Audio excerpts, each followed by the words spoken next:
Batter My Heart 3% God, Holy Sonnet 14 by John Donne. This is one of John Donne's most famous and intense holy sonnets. It is renowned for its violent imagery, sexual metaphors, and desperate plea for divine intervention. The poem is Batter my heart, 3% God, for you, as yet but knock, breathe, shine, and seek to mend, that I may rise and stand. Overthrow me and bend. You are forced to break, blow, burn, and make me new.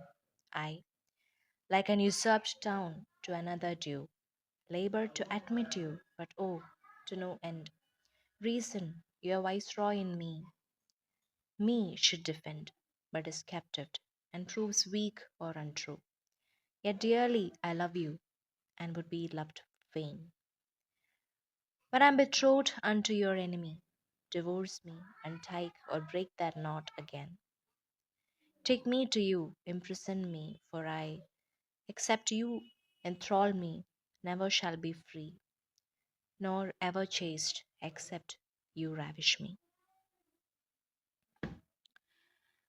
The summary is in the state of spiritual desperation. He feels that gentle attempts by God to mend him are insufficient because he is too deeply sinful. Consequently, he asks God to violently overwhelm him to save his soul. From lines 1 to 8, there is this metaphor of the siege. The speaker compares himself to a town that has been captured, usurped by an enemy, Satan or sin. So, batter my heart, he asks God to act like a batter ram. He doesn't want God to merely knock politely, he wants God to break down the doors.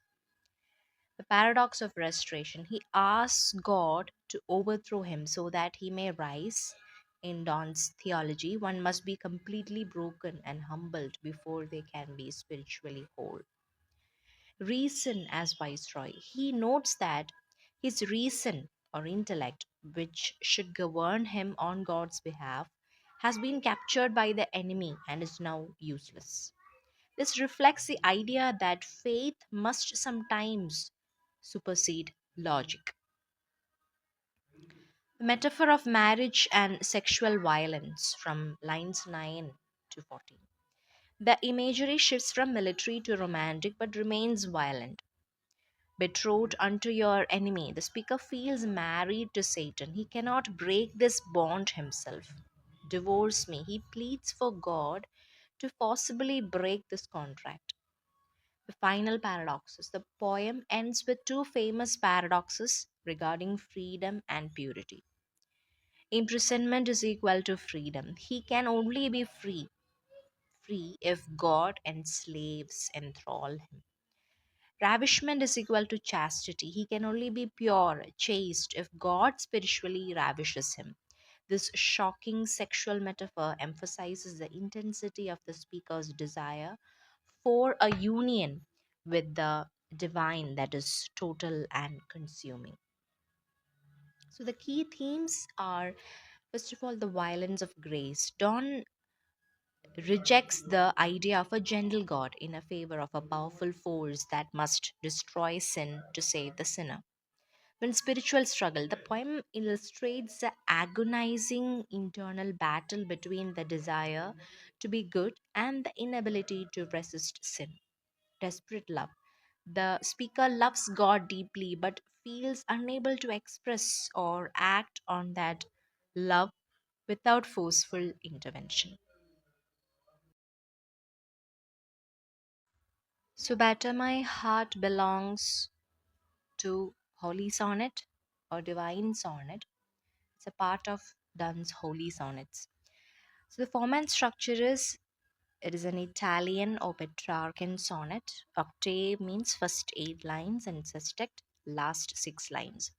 And the rhyme scheme is A B B A A B B A C D C D E E. Meter is iambic pentameter with rough, forceful rhythm. The themes are spiritual struggle, sin and redemption, divine violence as grace, paradox of freedom through submission, and human weakness versus divine power. The speaker urgently pleads with the Holy Trinity, that is, a three person God, to violently transform his soul. Gentle methods like knocking or shining are no longer effective.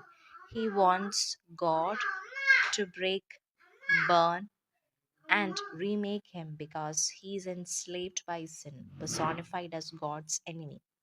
The speaker paradoxically argues that he cannot rise unless God overthrows him.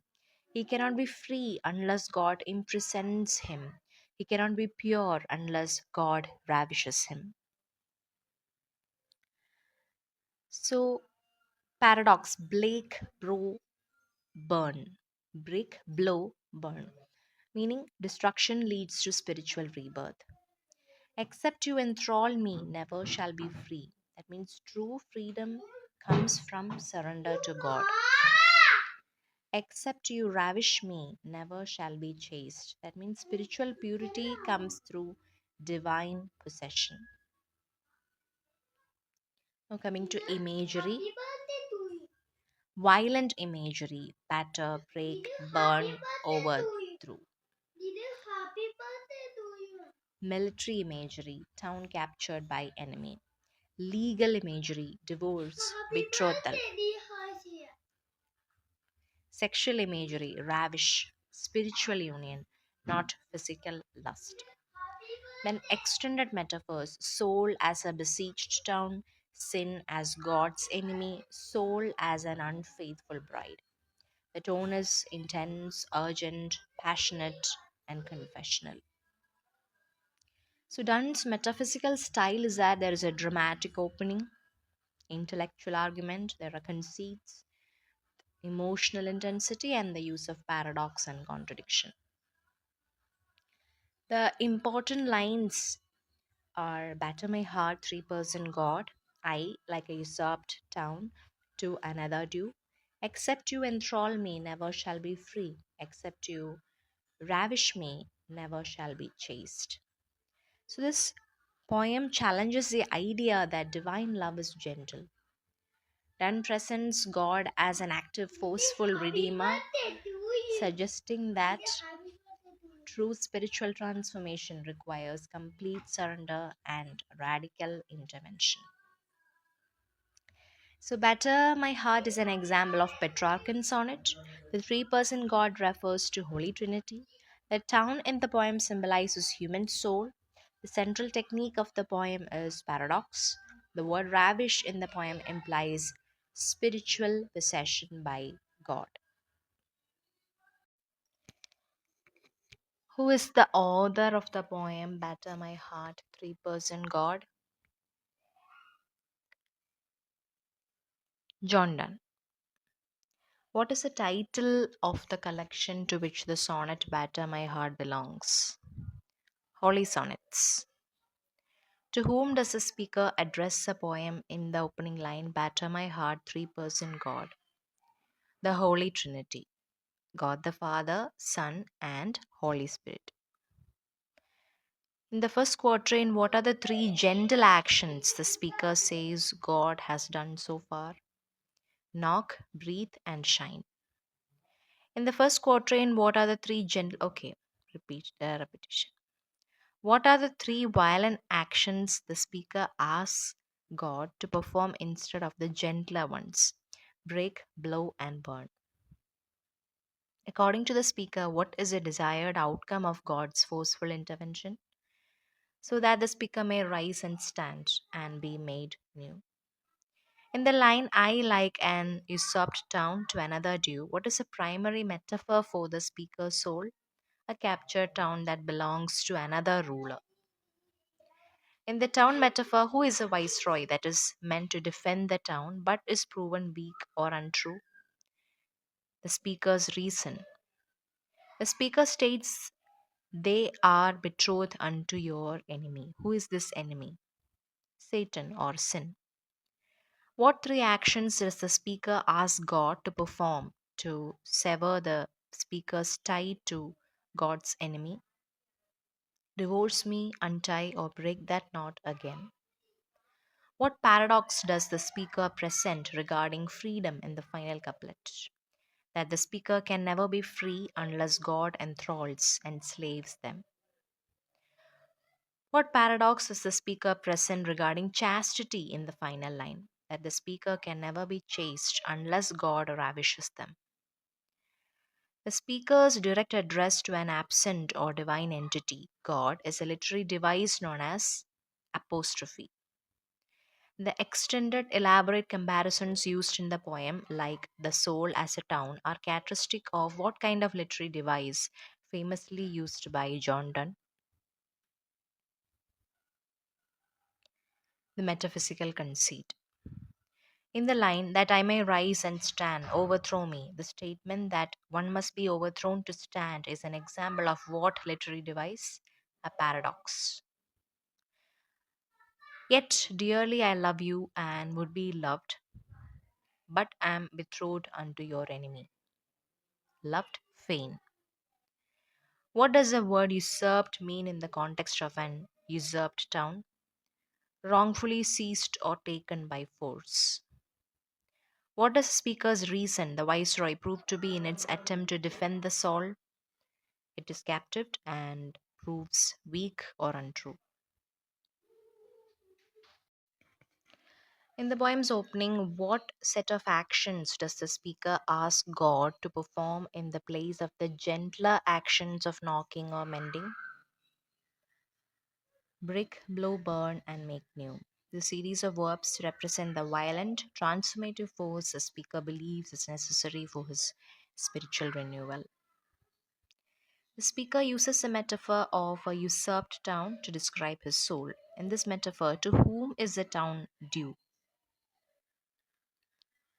To another. Yes. The poem states the town is due to another, signifying its rightful ownership by God, not its current usurper. What is a condition of reason which the speaker describes as God's viceroy in him? It is captive and its efforts are weak or untrue. The speaker laments that his own power of reason, meant to serve God, is imprisoned and ineffective. To resolve the state of being betrothed unto your enemy, what does the speaker ask God to do? To divorce him or break that knot. This imagery directly addresses the metaphor of being tied or engaged to God's enemy, seeking a forceful separation. The poem concludes with two paradoxes. What must happen for the speaker to be free? God must imprison him. This reflects a paradox that true spiritual freedom for the speaker can only be found in complete submission and captivity to God. What is the ultimate condition the speaker presents in the final line for him to be chaste? God must ravish him. This final paradox suggests that only through a complete, forceful, and overwhelming spiritual possession by God can he achieve true purity.